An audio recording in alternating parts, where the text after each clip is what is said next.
જૂનાગઢ જિલ્લાના ગોંડલના ધારાસભ્યના પુત્ર દ્વારા અનુસૂચિત જાતિના યુવાનનું અપહરણ કરી માર મારવાની ઘટનાના વિરોધમાં સુરતમાં આવેદનપત્ર આપી રજૂઆત કરાઈ હતી।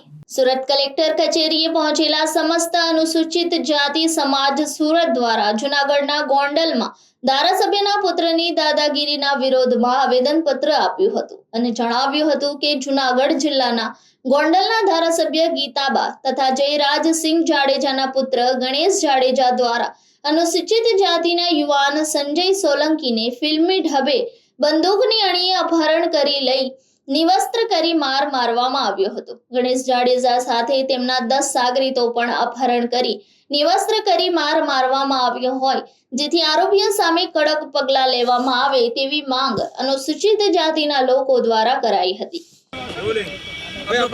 જી, મારું નામ ભનુભાઈ ચૌહાણ, સમતા સૈનિક દળ રાષ્ટ્રીય ઉપાધ્યક્ષ।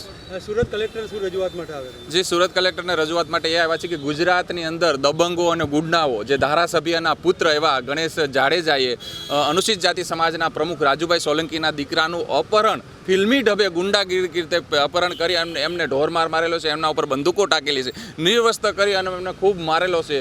તો એના સંદર્ભમાં હાલ અમે કલેક્ટર સાહેબને આવેદન આપવા આવેલા છીએ કે આજે 6 દિવસ થઈ ગયા, FRI દર્જ થઈ ચૂકી છે, એટ્રોસિટી એક્ટનો મુજબ ગુનો દાખલ થઈ ગયો છે, 307 થઈ છે, અપહરણનો ગુનો નોંધાણો છે, પણ પોલીસની ઢીલી નીતિઓ એવી કે આજે 6 દિવસ થયા પણ એમની ધરપકડ નહીં થઈ।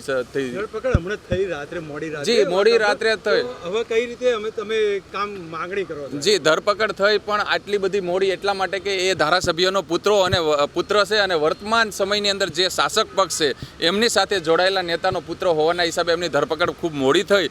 સાથે સાથે અમારી માંગણી એ છે કે 120B મુજબ અને ઘૂસીટપનો ગુનો એના ઉપર નોંધાય અને હજી જે બાકી આરોપીઓ છે એમની તાત્કાલિક ધરપકડ થાય અને આવા ગુજરાતની અંદર જ્યાં જ્યાં ધારાસભ્યોના પુત્રો હોય કે જે વેપારીઓના પુત્રો જે ગુંડાગર્દી કરે છે એના વિરુદ્ધમાં કાયદેસરના અત્યારે પોલીસે એક્શન લેવા જોઈએ। આ એક ગોંડલમાં એક જગ્યાએ નથી, આવી દબંગગીરી તો પૂરા ગુજરાતની અંદર ચાલી રહી છે।